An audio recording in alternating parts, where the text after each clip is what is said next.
I'd like to exchange an egg. I've made my choice, and I choose me. Attention Beverly Hills 90210 fans. You are now entering a song by song, You're so precious to me. episode by episode, Look, I hate you both. Never talk to me again. count of the making of America's most famous zip code. The bridges I burn light the way. With producers Charles Rosen and Larry Mullen, and your host, Pete Ferrero. Hey, guys, don't go away, man.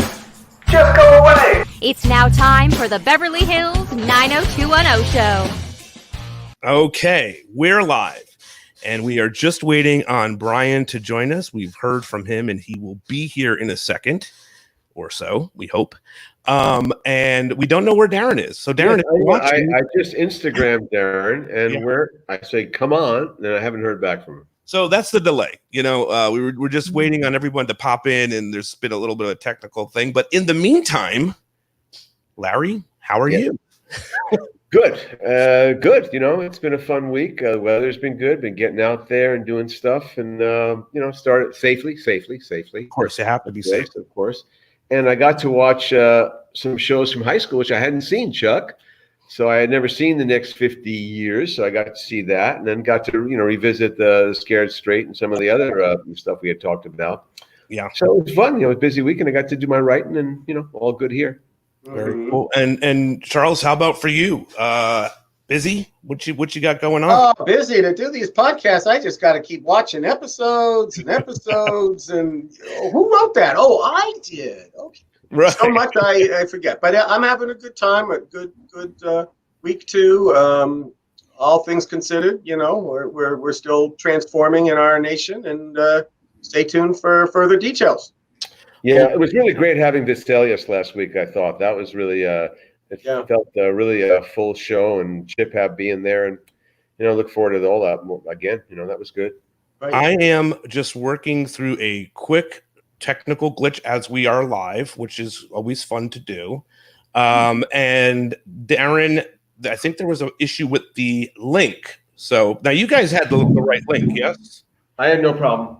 Okay, so that appears to be the issue. I'm going to send this link, the correct link, to Brian. Now, listen. Do you know what we're talking about next week? I know we're totally off script here, but next week it's super exciting. We're going to be talking about divas. We're going to do the entire little storyline there with where all the actors are going out for the part, right? They're all. Yes. And I wanted to go out for it too. I have my Tennessee Williams accent I can do. Yeah, and we have Jason Carter. Roy Randolph is going to be with us. Yes. The man himself, the one who took Brenda away. So that's pretty exciting. That's next week. Guys, I'm really sorry about this little glitch here. So we're just walking through it. Of course, it would happen on a big week like this. Okay, so Darren has a link issue, so I am resolving that. It might be a Canadian link issue, maybe. All right, so I have now resent the links to both Brian and Darren, and look who's here. I'm here. Brian's here. Hey. I did it. Hi, man. How are you? What's going on? Lily's here. Hey, Okay, Brian. the whole group is here. Lily is a representative of all the fans, and they've been banging out some questions for you. So they're just There she is. There's Lily. right there. She We're is doing good. Yeah. 5 of what? 6? We're waiting for Darren. Darren will be here in a second. I sent him the link. He may have gotten stuck in customs on the other side of the border there. He's being quarantined. He has 2 weeks. Exactly. 14 minutes. He's got to be. He'll be here. Yeah, he'll make it for sure. Yeah. Brian, how are you? How are you, man? How's quarantine been going for you? Are you all right? It's Here. I don't know how to answer that question. The Wayback Machine.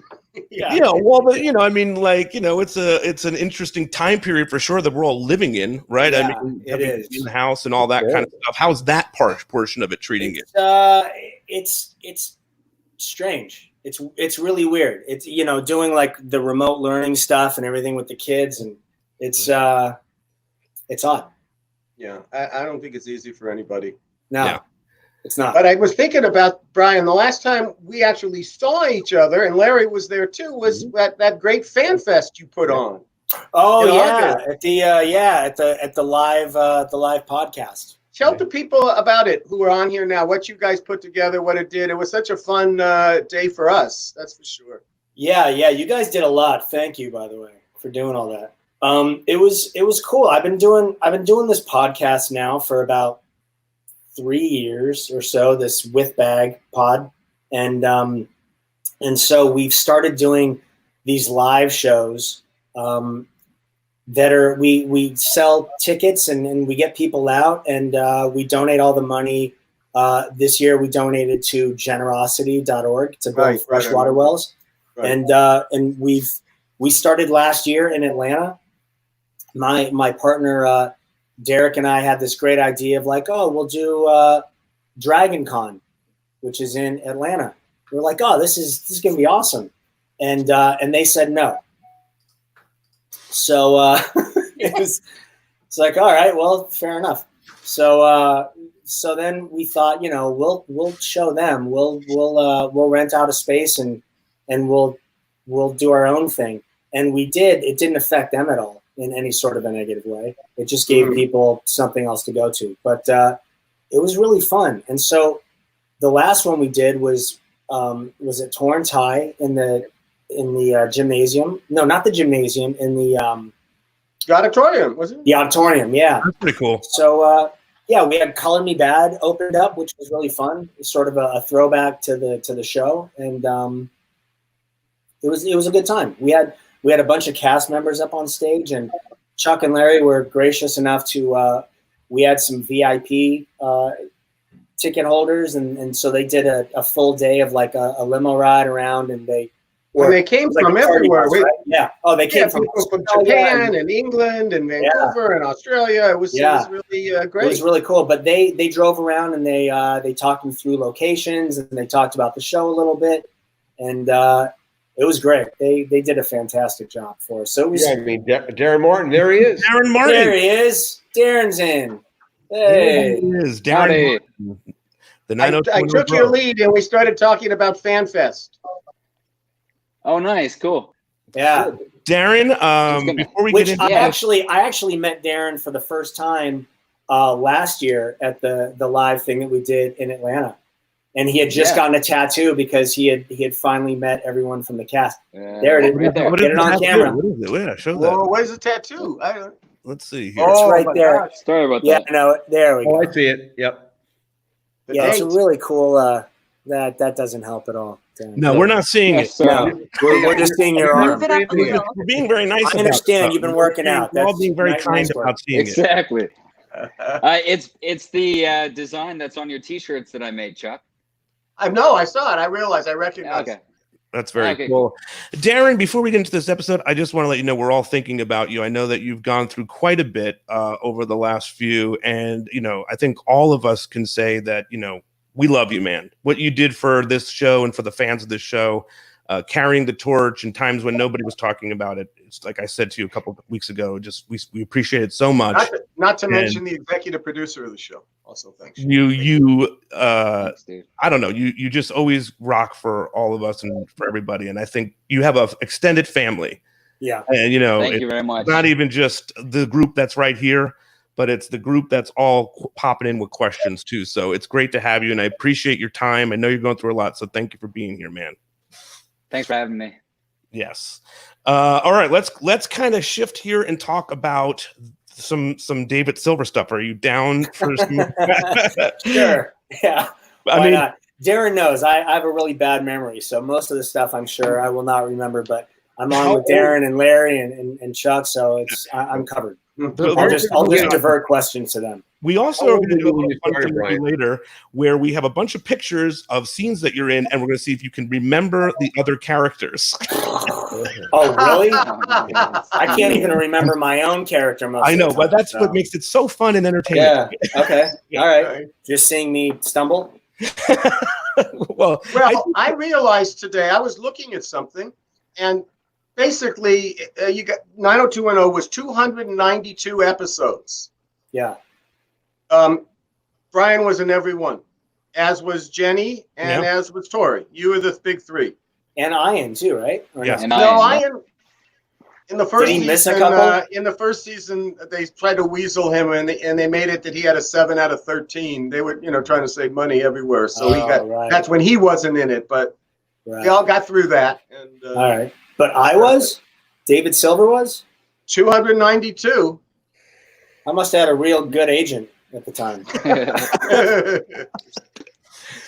All right. But Brian, enough. how does this? It's funny because this is so many years ago now and all that. But how does this even start for you? Like, how is it that you even hear about 90210 or you're going to audition and all that stuff? Where does that even come from? I had been acting for a while, so I had done like 13 or so pilots before that one, which obviously didn't get picked up. So 90210 was Class of Beverly Hills, and it was a pilot. And I went up into Aaron's office, and I read with Doug Emerson, and I read with Ian, and I read with a few people, and booked it, and honestly just assumed that it was a pilot. And so we did we did the one, and I was like, all right, good meeting everybody. See you later. And then we got picked up for a few more. So we went back and did a few more, and then we got picked up for the rest of the season. And it's like, holy shit, what is going on here? But still, people weren't watching the show. Right. It wasn't until the summer episodes that all of a sudden, like within a 2-week period, it just completely changed. And it seemed like it went from nobody watching to everybody watching. So I actually, funny enough, I'm doing some research here, and I actually have, some ratings. Oh, damn you, Chuck. You and your research. But it's You and your interesting. I mean, facts. we're doing 6s and 7s, not great. And then all of a sudden, the episode, It's Only a Test. That was the one where Brenda thinks she has a lump in her breast. Yeah. That one jumped from 9.5 to 12.8, from March 7th to March 28th. That is the end of the Gulf War. And then we were up in the 12s after that. The last one of the season, we're 15. And then when we start the summer, we're 19.1, Beach Blanket Brandon. Wow. That's fascinating stuff. But do you feel like this moment here, and I have a little video. I don't think it's going to play any music, but is this sort of the moment? I knew it. Yeah, where I knew it that all was coming. sort of breaks for you, where you're, like, hey, this is you dancing, obviously. In the obviously, yeah, right. No, that was Chuck There's dancing. an audio version of this, and I'm thinking someone's In my mind. driving somewhere, being like, "What are they talking about?" Right? Yeah, Yeah, right. That's you dancing in spring dance. Is that the moment? Do you think where David Silver becomes like a part of all of this in a big way? I don't know. I have a much different view of it. That's a much better question for Chuck. I kind of feel like I knew there was a shift at one point when Doug and I were both doing the show, and you had David and Scott, right? And realizing like, okay, one character sort of has to shift and grow with the others, but we can only do that with one. It's not so plausible with two. So there was. I kind of feel like it was up in the air a bit of like whether it was Scott or David, and that was. We hadn't given much thought of it, and I didn't get the edict from Mr. Spelling that we were cutting. We despite the fact that we were starting to get good ratings, we were still cutting back our budget. So that hadn't entered in the conversation. What I remember is that when I saw that sequence. And I was with Darren Star. I don't even think I watched dailies on this episode, quite frankly. That's a sin for a showrunner. But I was on a vacation, and Darren joins me, and we're looking at it, and we just basically said, no, cut others. We cut scenes so you could dance. So just keep the dancing going. We actually cut one dialogue scene. I remember doing that with him. And the fact is that at that point, it was clearly you were an underutilized talent. And thank you. Just to tell the fans, so I didn't really know much about acting. I didn't have a relationship, not my background. My background was news, except in high school I did drama, but, in real, it didn't have those kind of relationships. And I wanted to know what the cast thought about what we did in the first season and where we could go. Yeah. And I invited everybody to come to my office and talk to me. And really, the only two people in the course of this series who really took advantage of that was Luke and you, Brian. You would come to me, you tell me, you'd keep me abreast of your music, you would tell me what's going on. Luke would tell me everything I was doing wrong. And what but that's what made Luke special, was that absolutely. He was truthful, almost to a fault, but not. It was in a lovable, supportive way. I would great. Call it my 8:30 call every morning. 8:30, the phone, and Christine Pettit, my assistant, would go, Luke's on the phone and he's on the set. Right. But actually, he never really called. That's not true. He never called to change lines while he was on the set. He called when he was in his dressing room. Right. He never stopped. He never sprung it on you. Yeah. No, we never had that moment. Right. Nice. When we talk about this episode, you just talked about the Douglas Emerson a little bit and all that. That's some years ago, right? Yeah. Obviously you guys kind of rolled with this part together, and then at some point it's decided, and I'm going to ask you, Chuck, who decides it's time to pick one and move forward. It wasn't such an either or, quite frankly, especially after we saw this. We just knew that Brian was someone going to work with, and Doug was great for what we needed, because these guys were, I think we've told the fans, you structure a story for old line network television, used to have an A story, a B story, and a comedy runner. Brian and Doug were the comedy runners. David and Scott were the comedy runners. I didn't even think of them for anything else till I saw you dance. And then moving towards a major drama based on the fact that one of the pair is going to die in a gun accident, and the other one's going to have to deal with it and it was your first time, that episode, we called it The Next 50 Years. It was the first one, Brian, that you actually had a real dramatic core to your character. Do you think that's right, Darren? Am I? Yeah, no, that was a big shift. Yeah. I remember that was the point where the comic relief thing sort of stepped aside, and it was like, oh, okay, this is like real stuff. I'm dealing with real stuff. It's not egg fights and stuff like that. Like, this is real. This is the scene with Jason and all of that in the DJ booth. I remember was there you go. There you go. Yeah. That was a big thing, though. I've talked to Jay too since then. Like, that was a big moment for me as an actor, because you up until that point I was sort of in this mode of like, I'm just here to entertain, and that sort of forced me to listen a little bit more and respond and be present in a moment, which I had done before, but not completely on 90210. And so I gained a lot working with him, and he was a great person to work with. And Dan Addy is talking about our director, really was our ace director, quite frankly. Yeah. Well, I'm interested though in talking about your acting. In that moment, it's tough to know, because you're so young and you're getting into acting, and you've been in other things prior to where you're really challenging yourself. But where are you even drawing from? Because the scenes are absolutely incredible, man. I mean, the stuff that you do with Jason in that booth, even reacting to the gunshot and all that stuff. I mean, where is all that coming from at that age? Thank you. Thank you for speaking well of what I did.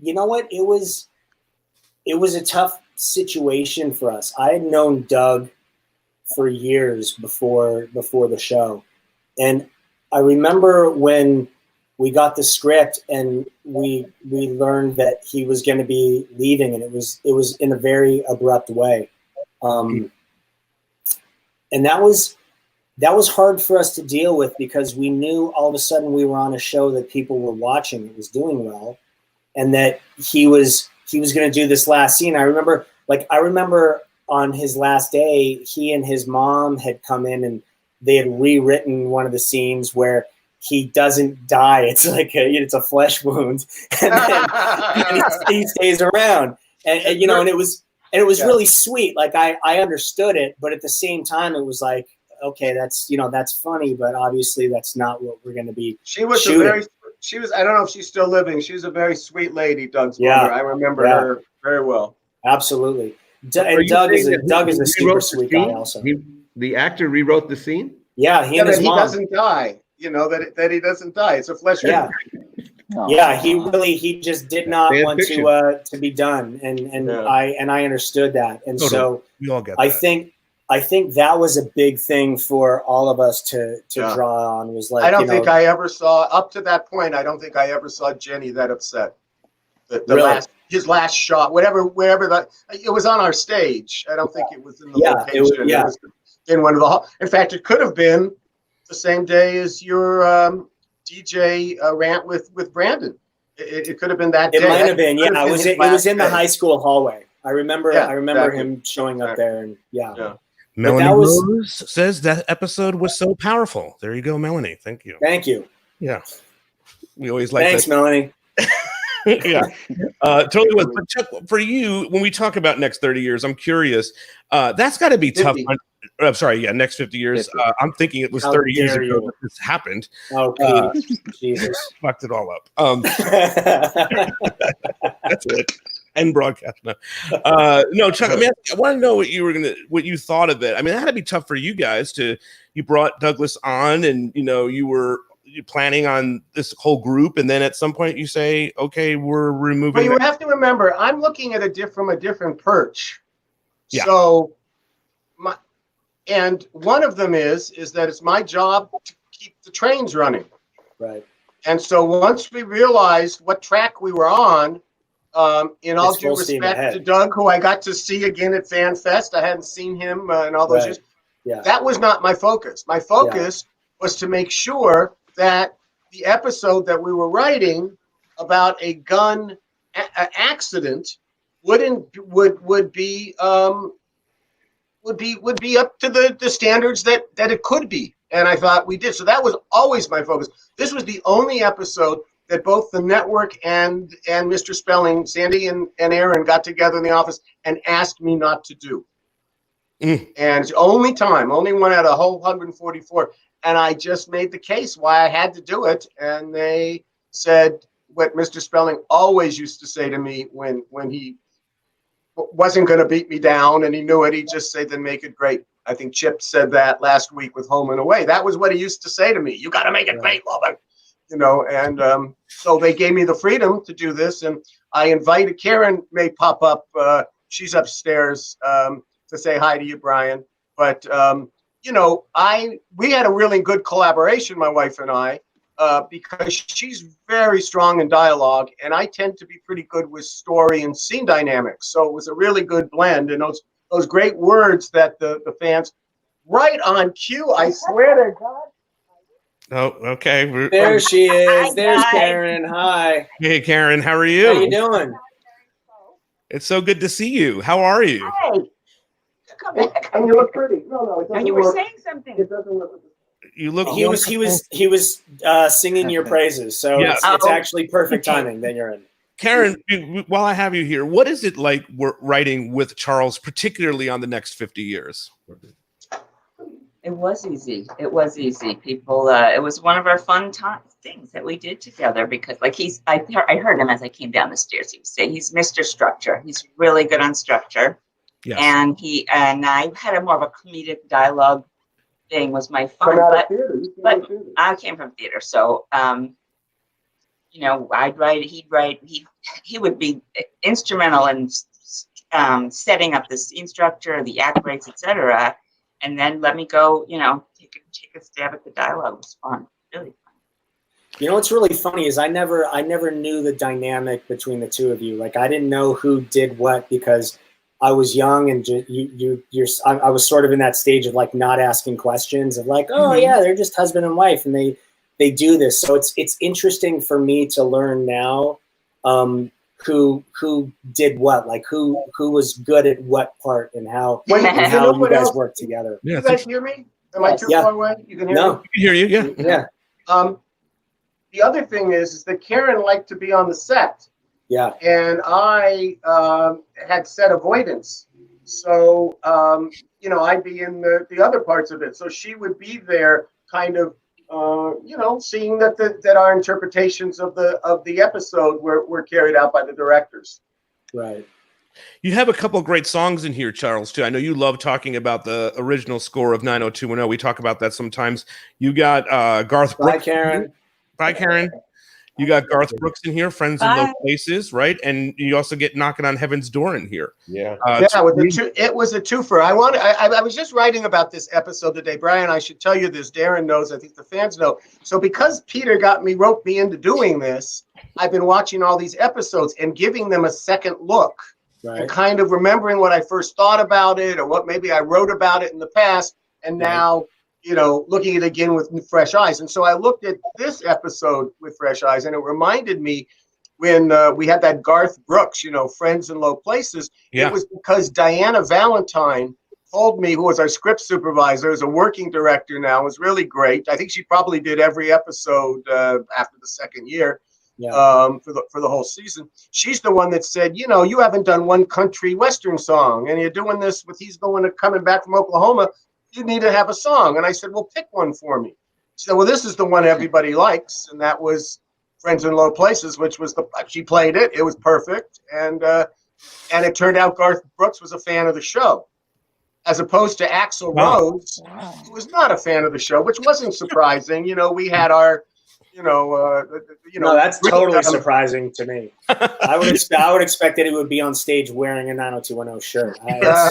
Well, the other one, he just wasn't going to be for it. But the interesting thing is that, and Larry would know this about Bob Dylan, you want to get a Bob Dylan song and use it as a license, he'll just sign off on it. He doesn't. Really? He's not trying to make any money off. He doesn't need to. He just is. It's a very easy to license his songs. It used to be for network television, at least it was for us.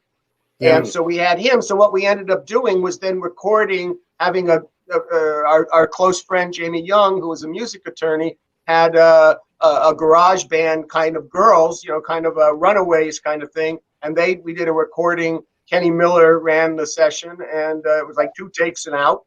And that's what you get, Knocking on Heaven's Door, which I think is also, that's the underscore right before it in the real version. That's the underscore right before you. That's playing at the start of your rant with Brandon. Brian, when was the last time you saw that episode?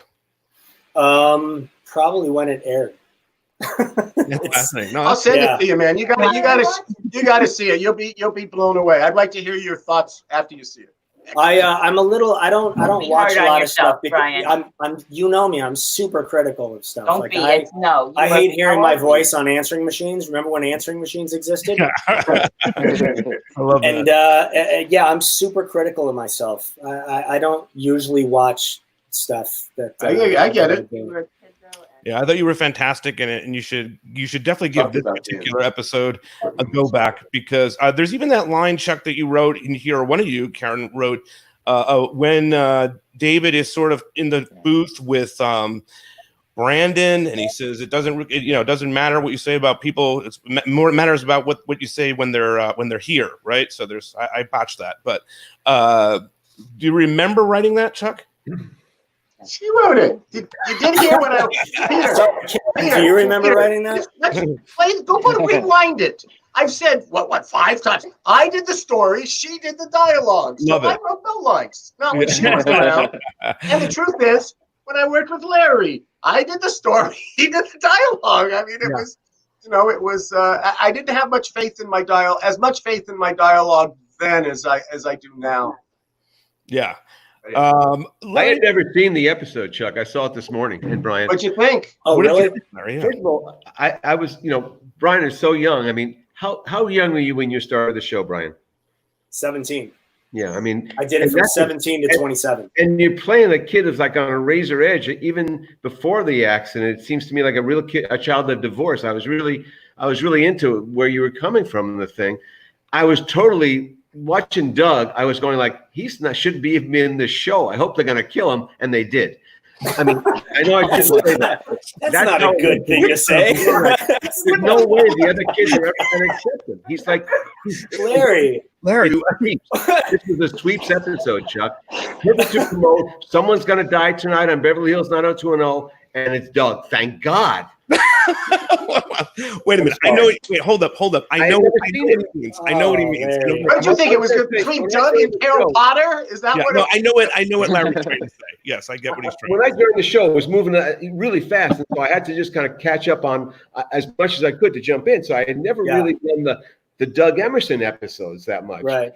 And I remember as a kid, that was a promo that you guys were running at the time.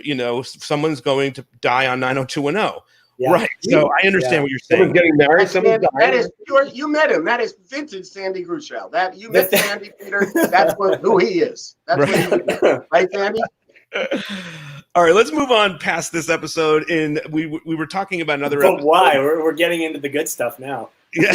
I do want to say that was really good. I was going to say, if I could, I was amazed because you carry the whole episode. I mean, it's a big episode. You've got to carry the whole emotional arc. At the end, there's a great, you really, it's big. I mean, it delivers really big time. And Chuck and Karen did a great job. But I was really impressed with how it all kind of came together. Because at first, I just so hated the family of the Scanlons. I'm saying, people, this is so annoying. I know we have to go through this, but I don't want to be with these people any longer. Right. And we brought him back in season 3 for a presumption of innocence, which Karen wrote about incest. Yeah, the mom, Scott's mom, not the actress, but the character she is an annoying character. I'm not talking about the actor. I don't know what she's like, but she was making her feel guilty. I mean, that was her job to kind of make him. Well, it's funny. I told you I took a look at it today, and one of the name is Jenny O'Hara. She's on the board of SAG. This woman, you go on her IMDb, and she has worked nonstop since 1980, and there's a reason for that. And I just thought, we give.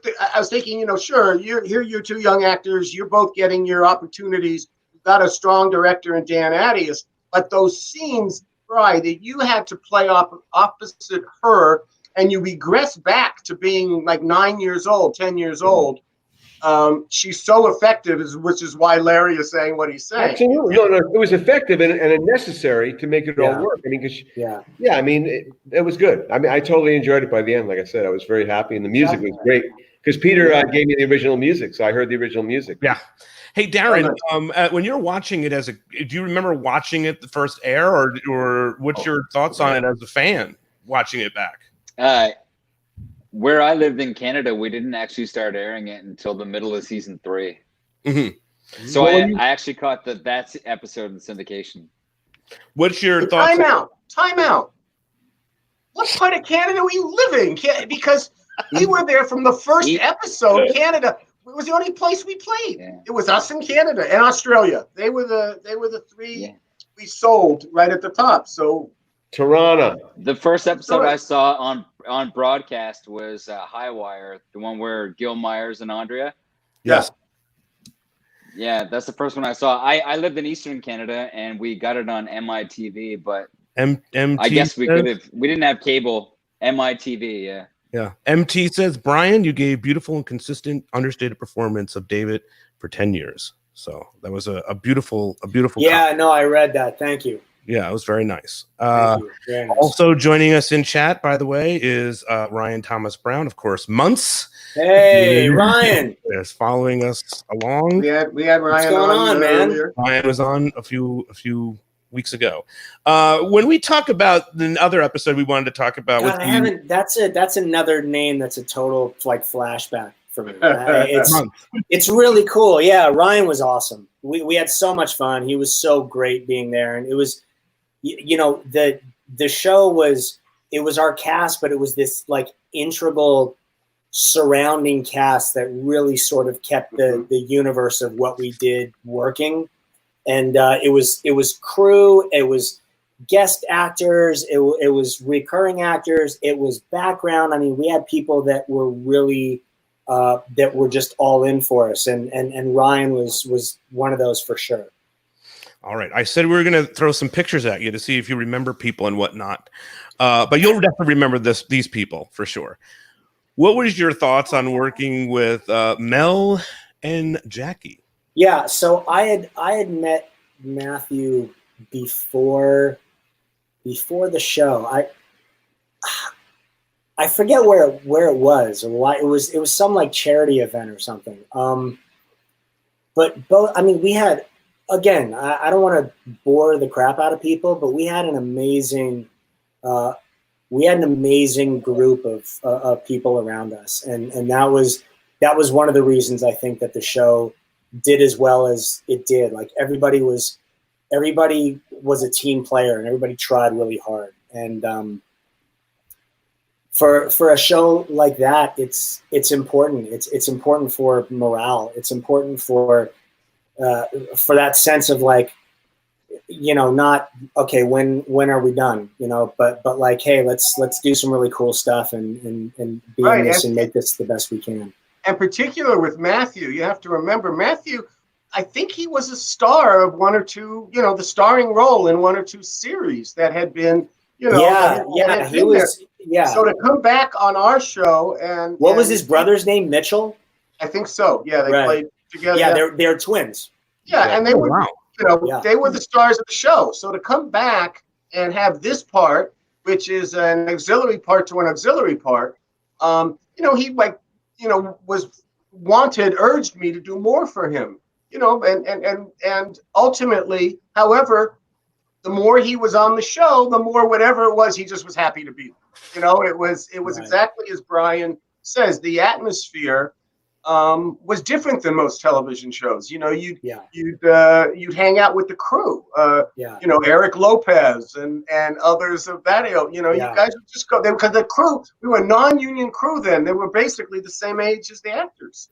I've said before too. I think the fact that that we shot in Van Nuys, I think had a lot to do with that. The fact that we weren't on a lot, so we didn't have people around us that created this sense of like how big we were at the time. We would go to work, and they were warehouses that were converted into sound studios. So they were manufacturing porn next to us, and then they were manufacturing workout equipment across the street.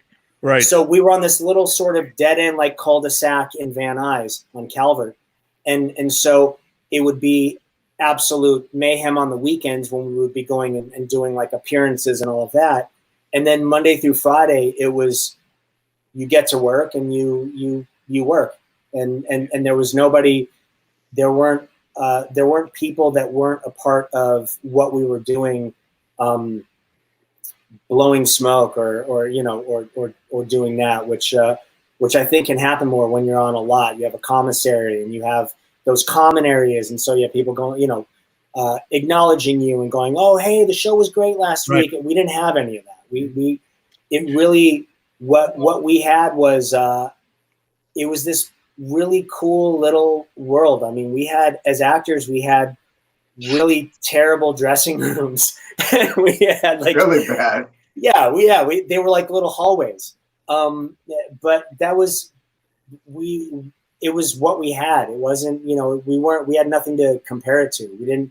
We shared trailers all the way through. I mean, we had these double banger trailers that you had two like rooms in one. And so it was all about like who was with who. And I remember for a while we had these rooms that were all wood paneled, and Jason and I had ones that were adjoining. So they had accordion doors down the middle, so we would open those, so we would have a big room, and we both smoked.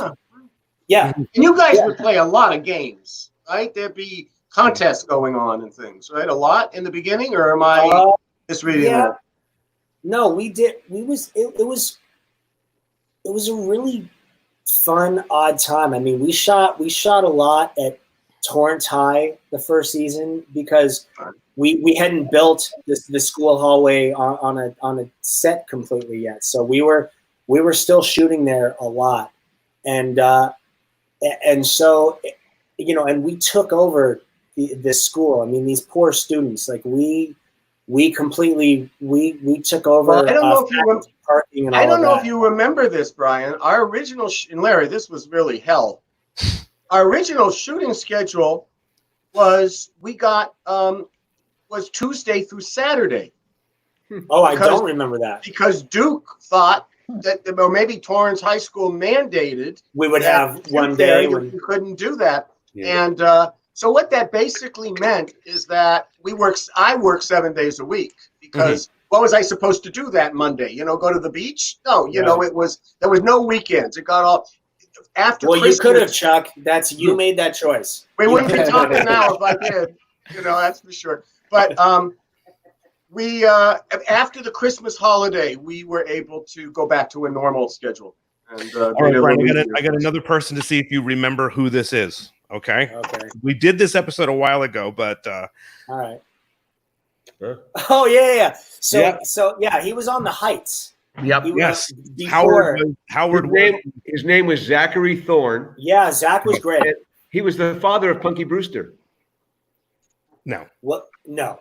There's no way that's possible. Yes. No. I swear. I think it. When did he knock her up when he was 16? I mean, come on. When he was 6, like how I fucking got to check on that. He was a rock and roller. I remember he was in the Heights. Yeah. With Jamie. Like Jamie.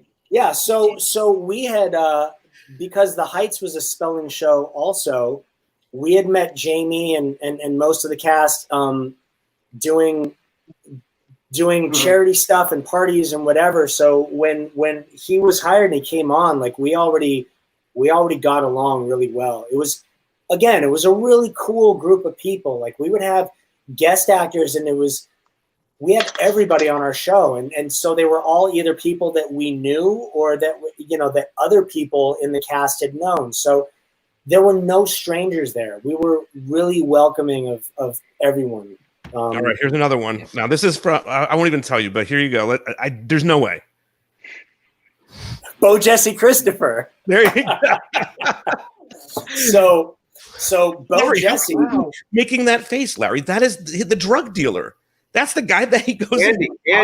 I didn't even remember that. Yeah. So Bo Jesse and I were friends like long before the show. When I used to hang out with David Faustino, before 90210 started, we hung out at Bo Jesse's apartment because he had an apartment with another guy, and so we would all hang out. It was like a group of 5 guys, and we would go there and drink and hang out and party and all that. So I think I don't know if he came into audition like out of nowhere or if it was something. Well, I'm sure he did, but I don't know if it was something that I suggested, and so that's why I have no, or if he just randomly came in. But yeah, that's Bo Jesse, and Were you able to get a lot of your friends to audition, like with Diane Young, or after that? Yeah. It was definitely open. They didn't give them roles, but it was definitely open. Like, oh, hey, you want to come audition for the show? Absolutely. Yeah. I'll give them a call, and they put them on the list and that'd be done, which was really cool. Cause I didn't realize at the time, like it was a really big opportunity for a lot of people doing the show.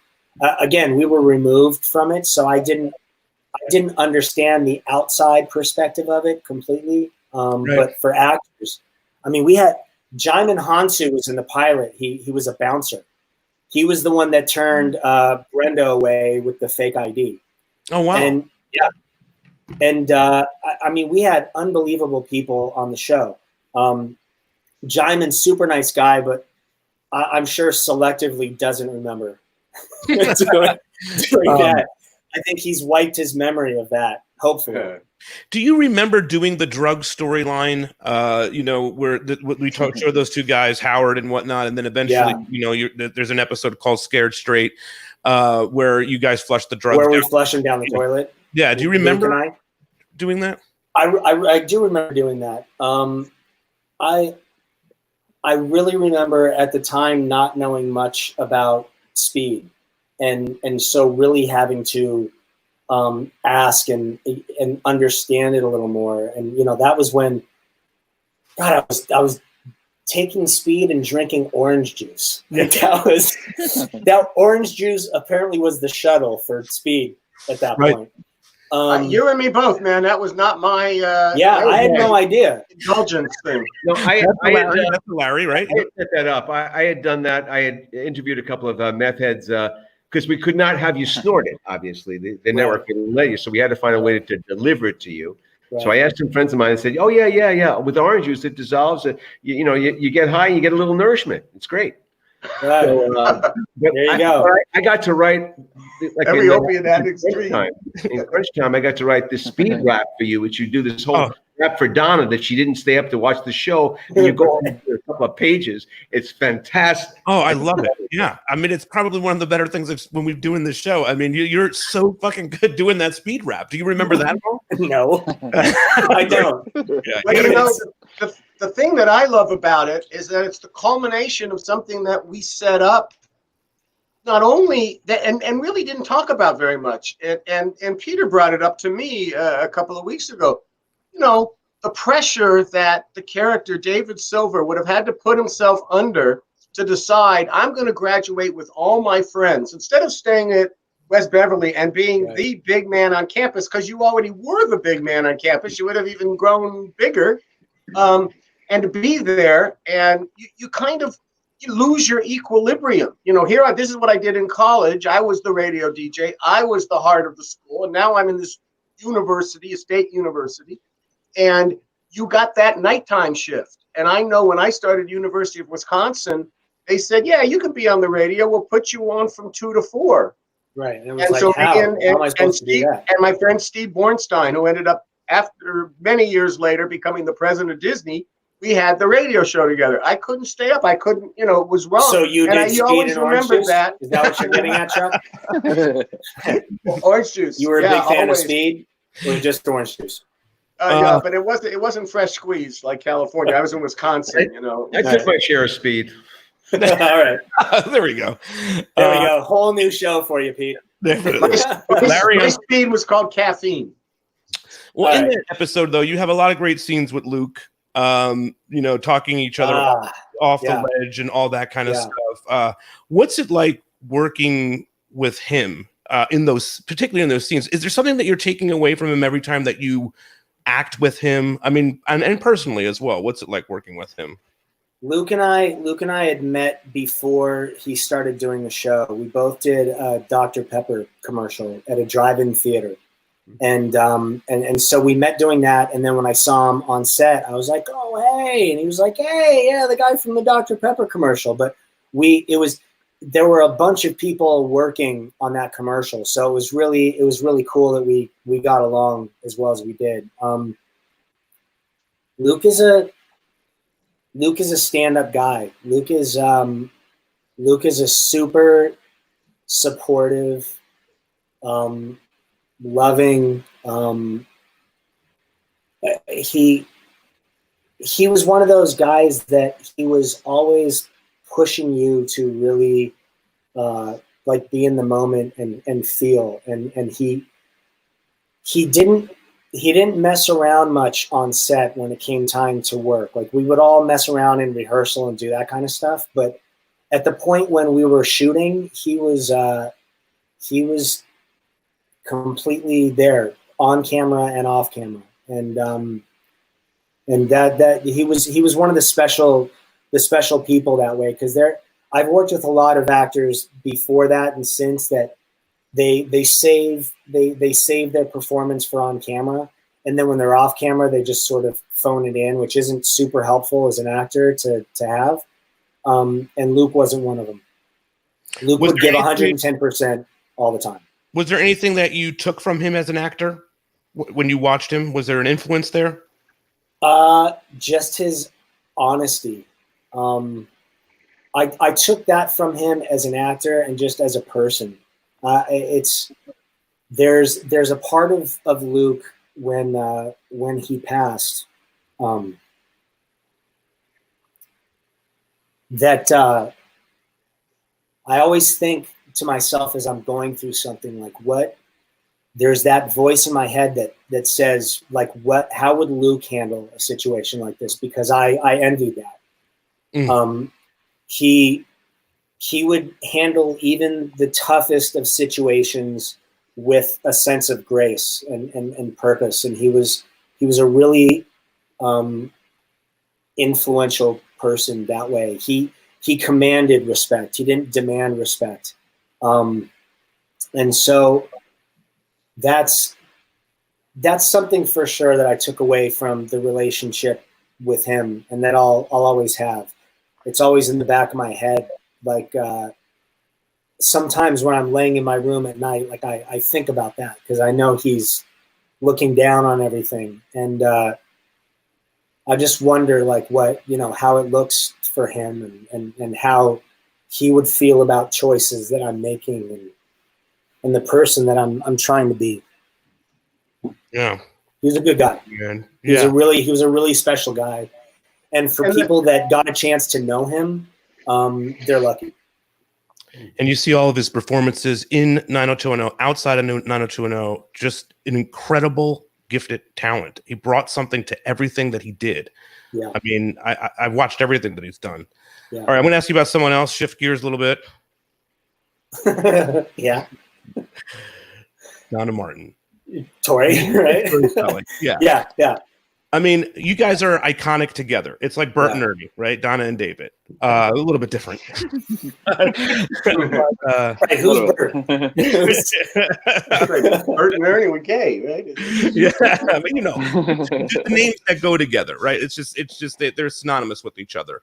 When did you meet her? Did you know that it was going to be something like that? And what is your relationship like today? We met on the pilot. And we hadn't met before that. And it was the thing that we had that was a real bond for us, thinking back on it, is that we were the youngest of the show.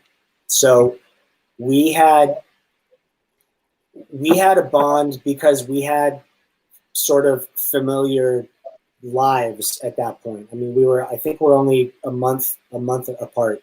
Is that right? A month? Yeah. 2. No. Her birthday is the same as Megan's. May so 16th. May 16th. Yeah. I knew Darren would know that. Darren, we just yeah. go right and yell at me if I friend. get Phone it right. friend. Yeah.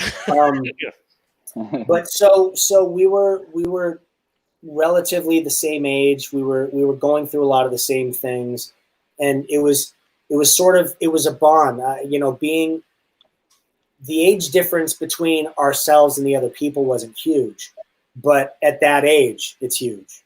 And so the things that Jason and Luke and Jenny and Ian were doing were much different from the things that we were doing, just because of our age and the ability to do them or not.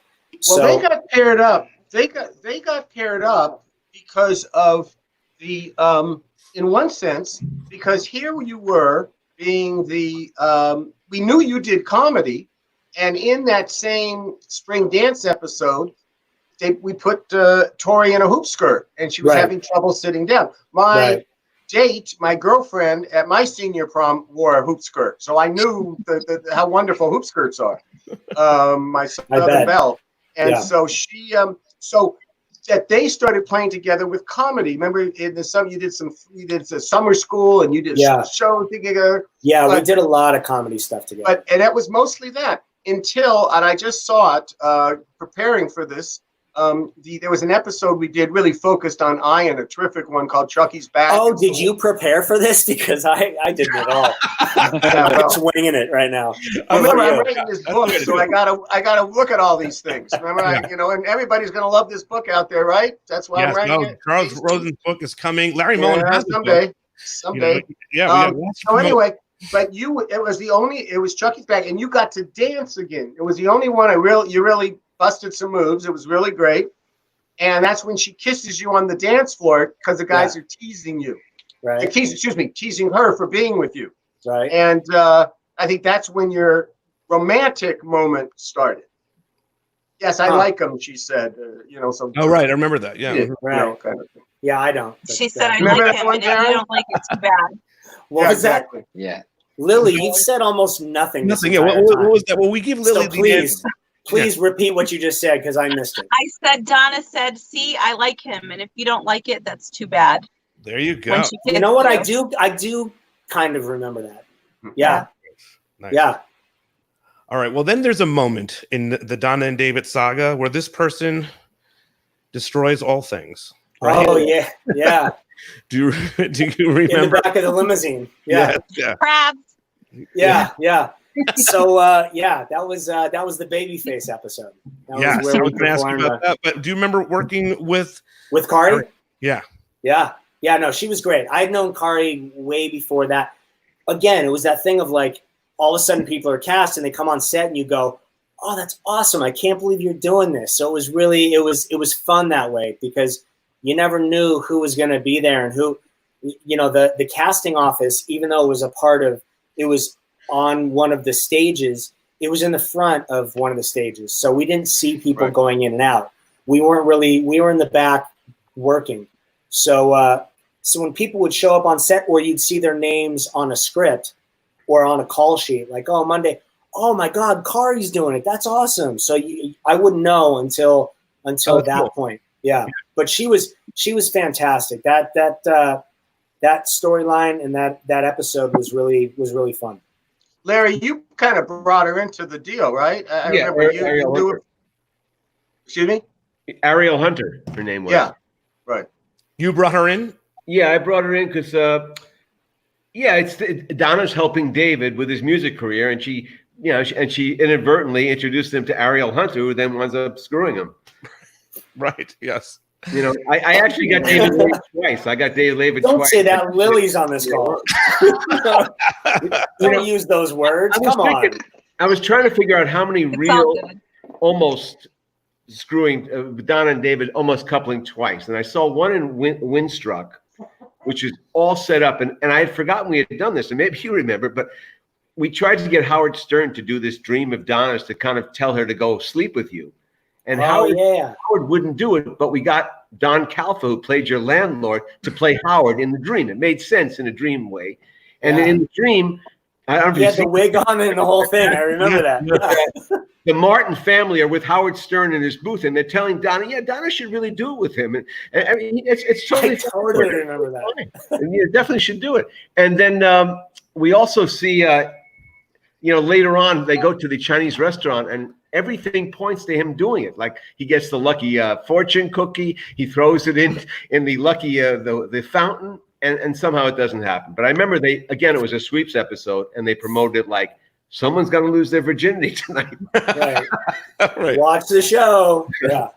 But also in that episode with Ariel, you get this incredible moment, right? There's Babyface in a video clip. What was that like, man? That had to be pretty incredible. That was really it was really cool. I had already been recording my album at that point, and Babyface was the biggest producer on the planet at that moment. Yeah. I mean, he was top of the world. He was doing Boyz II Men and TLC, and he was doing everything that you can imagine. Tony Braxton, and he was producing everything. So I randomly ended up meeting he and his wife, and then I was recording this album, and I remember talking to him. I think Chuck and I had talked about it, or it might have been Larry. I don't remember, but it was like, hey, should I go to Kenny with this idea? And so we kicked around. It was like, yeah, that'd be awesome. And so I went to him and I was like, hey, do you want to come do an episode of the show? Yeah. And he was like all for it, and it was. I remember. Well, he really thought he came into the office. He was great, and you're talking. I mean, I was a huge fan of Tony Braxton, and the others were terrific too. But he was very smart. I mean, he was entrepreneurial, very nice guy. His wife was beautiful, one of the most beautiful women I've ever seen at the time. Yeah. And he wanted to cross over. Yeah. Our audience was not his audience yet necessarily, so it was a real good. Really good synergy, as they would say back in the day.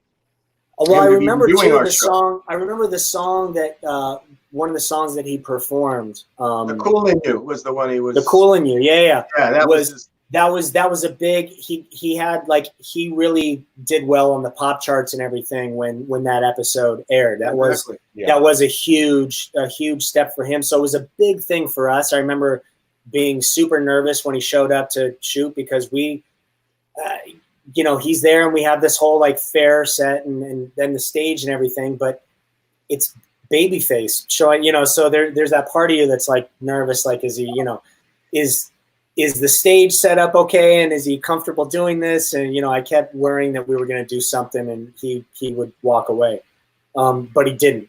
That's very cool. So yeah, it was really cool, and he super nice guy. I still talk to him every once in a while. Kenny, super nice guy.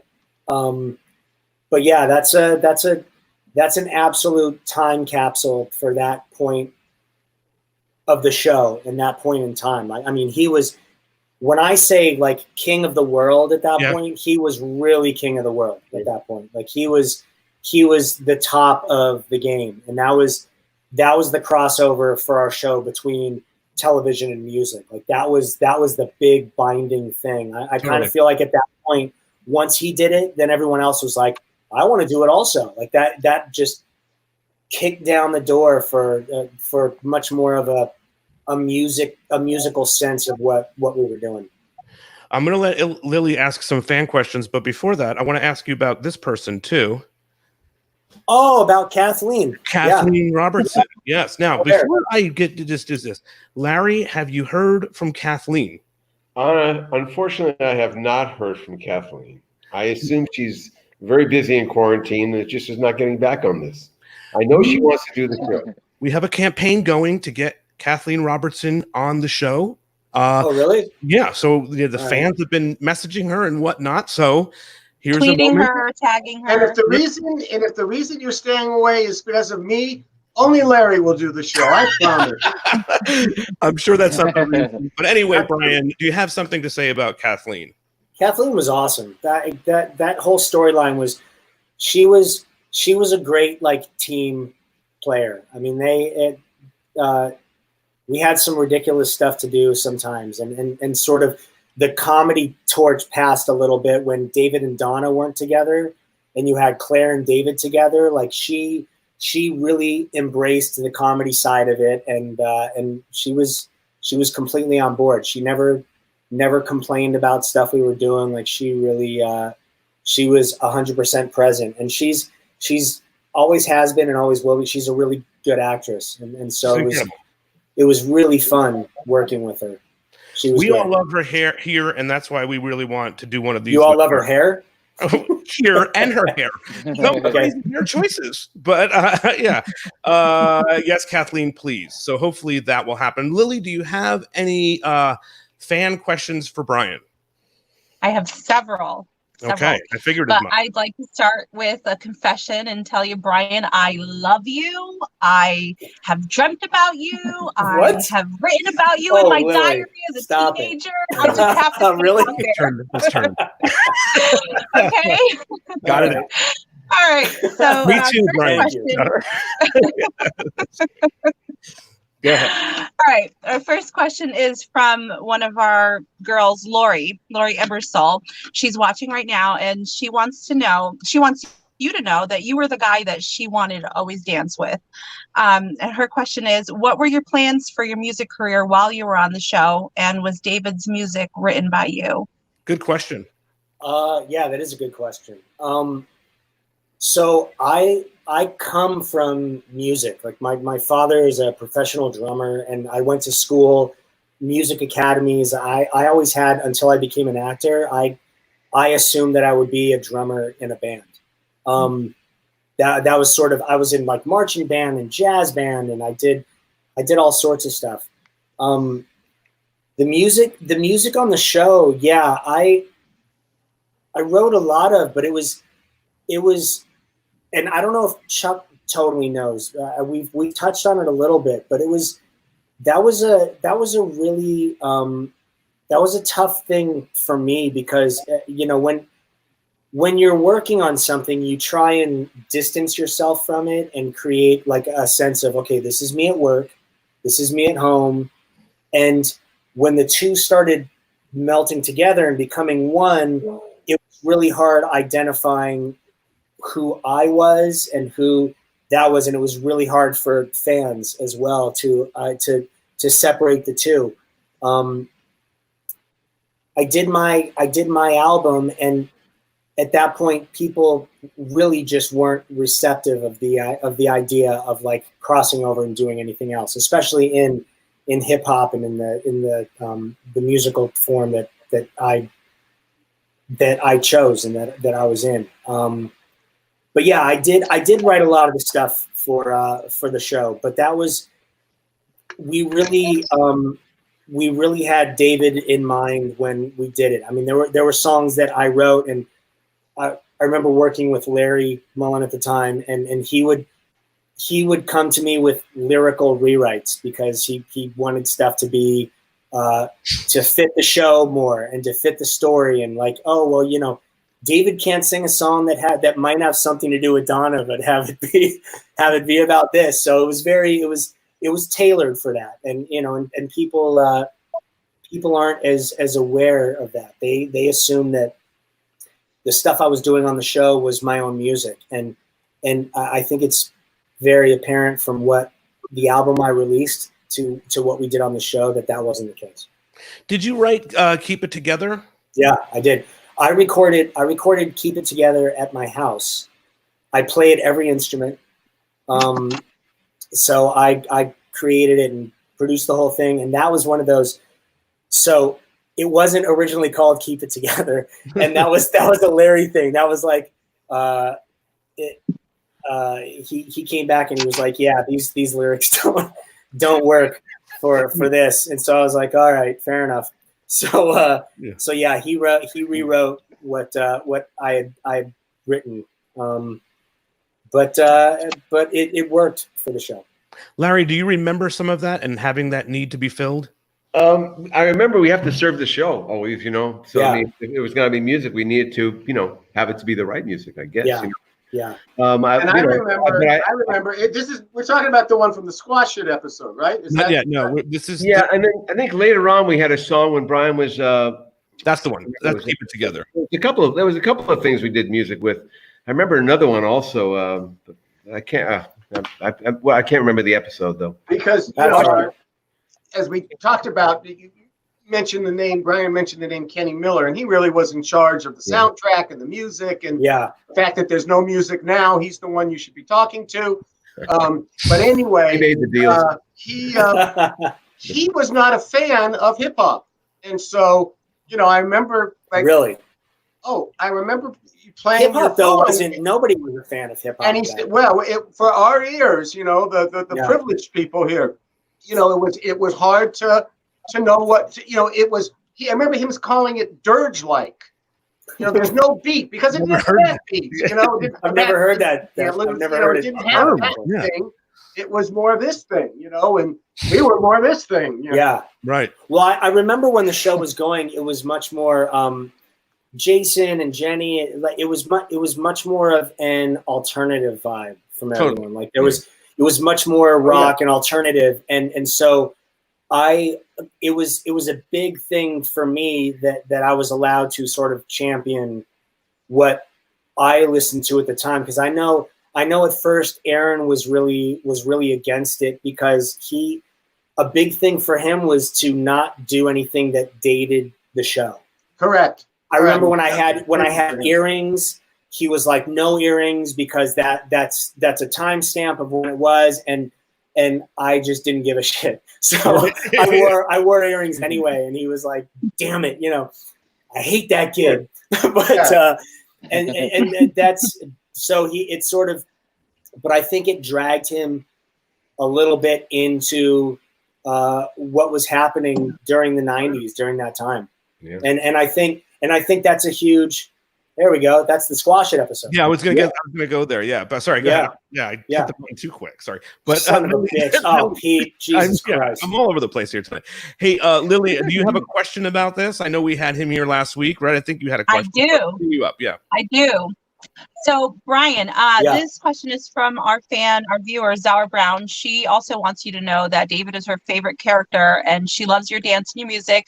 She also has much respect for the character because of his growth. And she would like to know, last week we had Viceless Shannon on the show with us and he shared many great memories of you.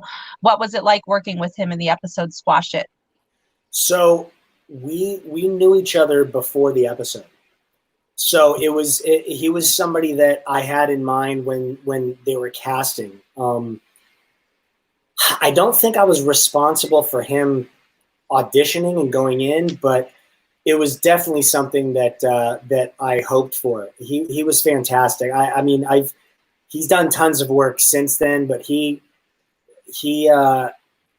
was great. I mean, that wasn't an easy episode. I mean, we were dealing with a lot of stuff, and that was race stuff and all of that was, my desk is falling apart. Race stuff and all of that was, it was at a real sort of, it felt like a boiling point at that point because, you know, hip hop was coming up and so it was forcing popular music to sort of go into that urban market. And so then the urban market and crossing back over, it was a very tumultuous time. Mm-hmm. And I think he did a great job. And I think the episode was written really well for the time. I mean, you got to realize, like, you know, standards and practices during that time was tough. It wasn't easy to get away with stuff. And Chuck and Larry really tried to push the envelope weekly and get away with and do what we could do. I actually got along really well with the standards and practices. Sales department, that's a different story. But the standards and practices, you know, at least they were clear. Right. You know, but there were some topics we've talked about this with sexuality. You know, you know, anytime we would introduce anything that we might, hey, let's have a gay. Nope. Right. Yeah. You know, different era. You know. Right. Last week we did an episode all about you know, how 90210 covered racism and whatnot, and how they were always sort of forward about trying to tackle it, especially the couple episodes that we mentioned. I know it's important to you too. Do you have anything you want to say about that? We didn't have you here. Are you speaking to me? Yes, Brian. Sorry. Yes. Yeah. I'm looking at you on my screen. I'm like, I don't know what the boxes look like, but yeah. Racism is a big one for me. I mean, civil rights is a big one for me. I think this whole Black Lives Matter movement right now is great because it's continuing a conversation that needs to be had, but I think it's a much bigger issue than just that. But I think that's been a great way of opening the door and the conversation and keeping it going. And so, you know, I think it's one of those things where the more we can talk about all of it, the better. People conversing and sharing their views on things and really understanding each other and asking questions and being willing to answer them and not get defensive about them is, I think at a time right now where everything is so polarized, it's nice to see and it's important. And I think what's happened lately with racism is really unbelievable due to the fact that it's 2020 and this is not anything that we should be dealing with at this point. And I feel like I wouldn't say now more than ever, but it's absolutely relevant right now. And I think there's hope in the fact that, like, when you watch these protests and these rallies and all of that, that so many more people have gotten on board and seem to get it and seem to want to lend their voices. And I think it's important. I think it's important that we as Americans and as citizens of this country and of the world, that people are all coming together and they're finding this they're fighting for this common bond, which we all have, which is that we're all people, and we all deserve the same rights and the same the same respect, and we all live on this planet together. So I think it's a crazy time right now, but I'm excited for the prospects of it and the possibilities of it. Lily, you have anything else? I do. This one from Melanie Rose. Melanie Rose wants to know which of your on-screen relationships had the most real-life chemistry. Ooh, juicy. That's a juicy question. Yeah, I think Tiffany and I, because that was a real relationship, and we started dating well before she was doing the show. There she is. Yeah. So it was, that was a weird time. I mean, she came on the show and we broke up not too long after that. Not blaming the show, but sort of blaming the show. Sort of. Well, Bernie and I, you weren't here, but in absentia, we both said, even you in absentia, we both said, I had no idea you guys were a couple. They didn't tell me that. They told me, here's this girl. She's in, she's really cute. Oh, yeah, she is. And she's in Saved by the Bell. And she wants to do the show and meet her. And, oh, yeah, she's great. She auditioned. She's great. She gets cast. And then somebody comes to me and says, you should have told Brian. Why? So I'm the first to admit it and the last one to know. Okay. Tiffany had auditioned for Models Inc. before 90210, the spelling show that he did, and that didn't work out. But Aaron really liked her, and he called me personally, and he said in his own Aaron way, which we know, he was like, babe, how would you feel about Tiffany coming on the show, and but I assumed that it was for an episode. I didn't know. It was as a series regular. So it was hard for me because that situation, at that point the show had really blown up and was big, and so that was again that separation thing. That was like, okay, this is me at work, and then this is me at home, and then all of a sudden, like, my live-in girlfriend has a dressing room and is working with the people that I've been working with for 3 years or 4 years. And so it was strange. And I remember, like, I remember that was the first relationship that I had been in with Tiffany. And so, I was going through the normal, I assume, maybe not normal. I don't know. Maybe I'm just jealous by nature, and so I'm learning that now. Well, you were 22. You were 22. I was a kid. 23. Yeah. You're a really young guy. I mean, I don't even. Was I that old? I don't even think. We brought her in the 4th year, so we brought her in 1994. Then you guys are broken up. I was like 20. You're broken up, and then they put you together as a couple on the show. Right. Yeah. It was very. Well, so leading up to that, they had put her with every other guy on the show. She was with Dylan. She was with Jason. She was with Ian. She was with Noah Hunter. She was literally with everyone on the show, and I was like, "This is super uncomfortable. This is not normal." So yeah, I'm trying to deal with the breakup and and all of that, and then they put us together on the show. Which was odd. It was, we had the history of our relationship and what we had together, and then we went through that whole period, our within our personal lives of like trying to distance ourselves from each other as much as possible, but still seeing each other every day at work. And then you pick up the script and it's like, David and Valerie, and I was like, son of a bitch. Who wrote this? Where did this come from? Now I know. Now I know. Yeah. Not a Rosen move. I was gone. I didn't do it. You run out of, vertically integrate the characters.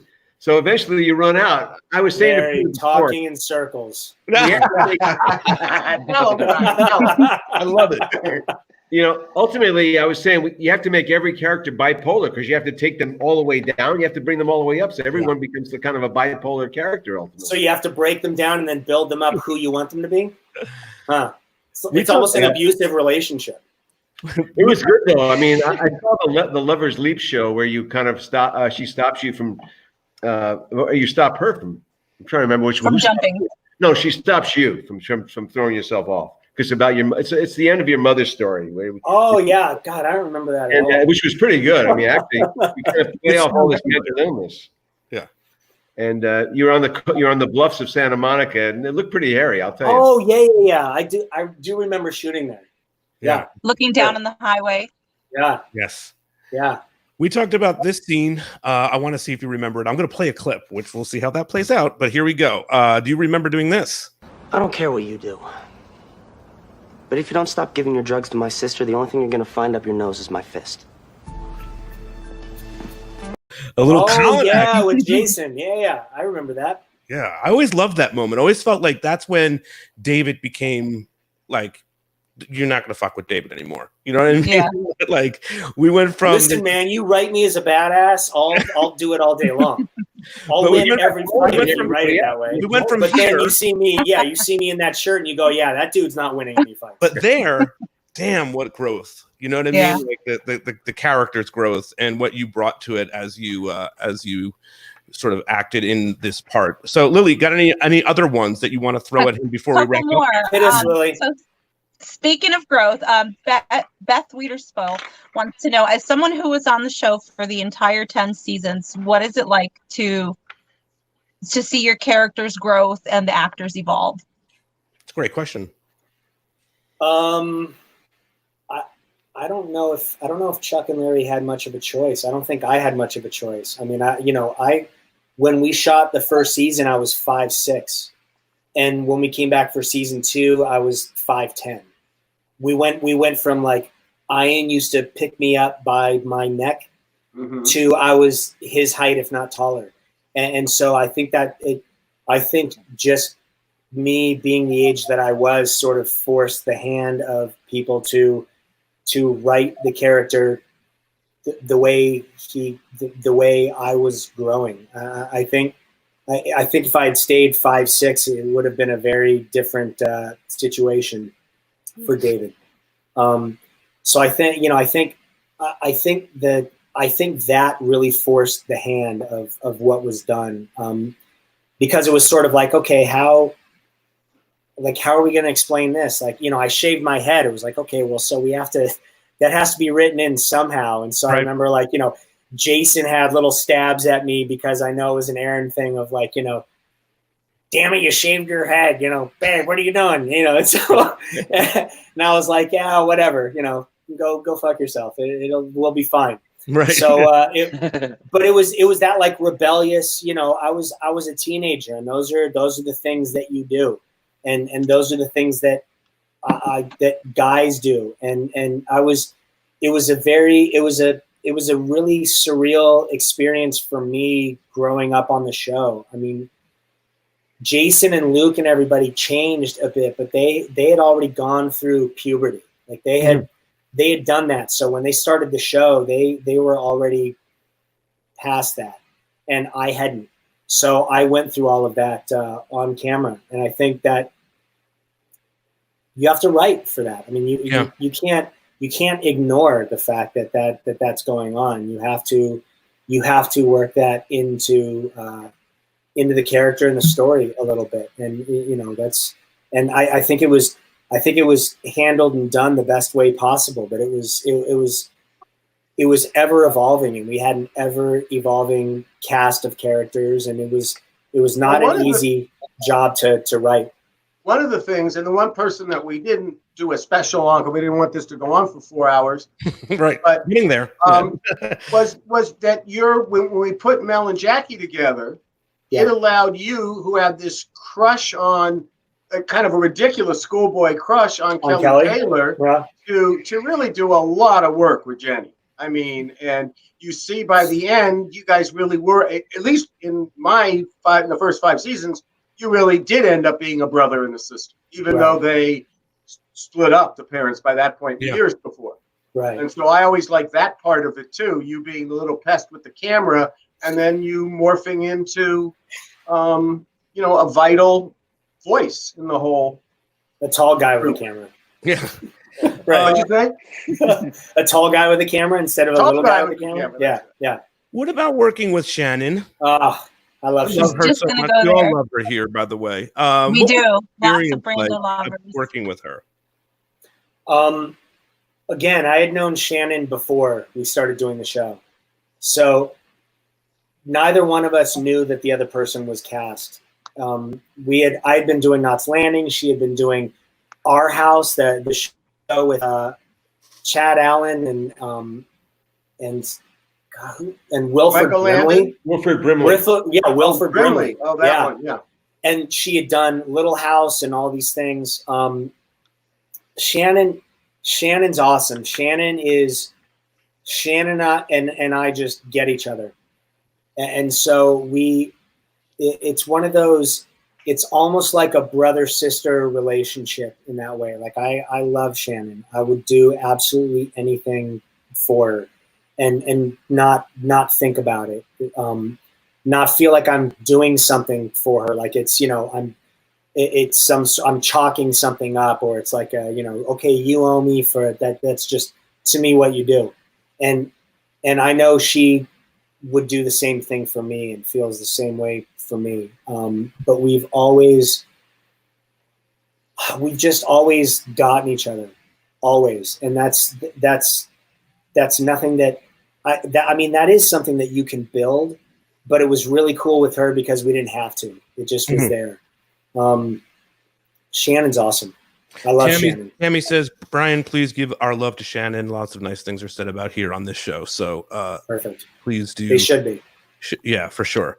Lily, I'm going to let you have one more, and then we're going to kind of wrap up here. So make it a good one. Okay. Pressure's on, Lily. Oh boy, let's see. There's so many. What is the craziest fan experience that you had during a promo event? God, honestly, so we did. It was early on in the show, and we were at this sort of fledgling point where we were aware that people were starting to watch the show, but we weren't aware of the magnitude of it. And we did prom night at Disneyland as a cast. Jason wasn't there. I think everybody else was there though. Was Shannon there? I don't think Shannon was there either. And to sort of to paint a picture of the time, it was like Wilson Phillips was big at the time. Right. Another Bad Creation was big at the time, and ABC. so ABC, yeah, there you go. So we did an appearance for grad night at Disneyland on the Tomorrowland Terrace. That's the stage that comes up out of the ground, and so I remember it was really cool because we were in all sort of the tunnels and the stuff, the caves underneath Disneyland. It was sort of like pulling the curtain back on the Wizard. Cool. So they were bringing us on the stage, and Wilson Phillips the stage had gone up for them, and so they were performing, and we heard the crowd going crazy, and I just assumed like, oh, Wilson Phillips is doing another song, like it's an encore. So we had this really ridiculous idea as a cast of like, hey, let's hide. So when the stage comes up, there's nobody on it. Like, it'll be funny because at this point, we literally didn't think like anybody was watching the show. We had no idea. Right. And so the stage came up and we were all hiding, and it was sort of this like cricket thing. Like, okay, the stage came up and it's empty. And then we all popped up and the crowd went crazy. And it was like whatever move we made or thing we did, everybody was super excited. And that was the first moment for us of like, this is really something is going on here. This is much more than we thought. This was before we had been doing the mall appearances and all of that. And Luke had been doing stuff. And so it was a real eye-opening experience of this life had changed, and we were on something that that really meant something to a large group of people, and it was really cool. So that was the first of then many. I mean, we had all sorts of crazy stuff. Ian and I went to Spain, and we like everybody has their mall appearance stories and their traveling around the world stories, but that was the one that sort of started it all for me.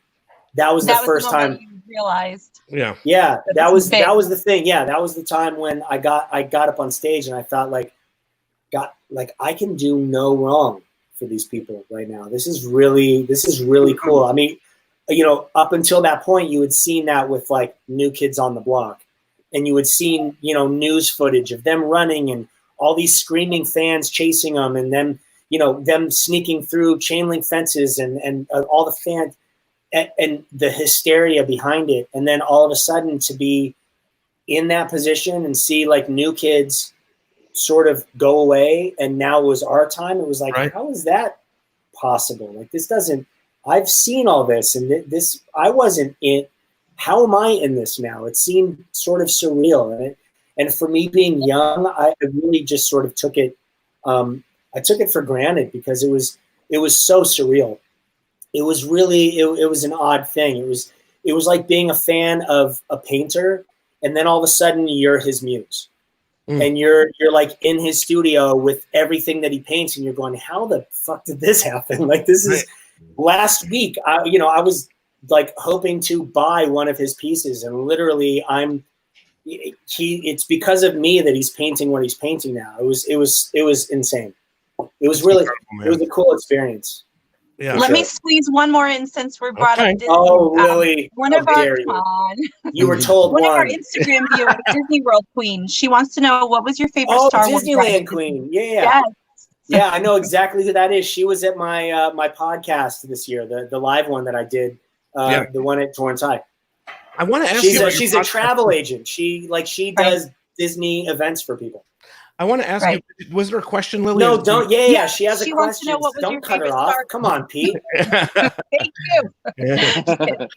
She wants to know, what was your favorite Star Wars ride at Disney? There you go.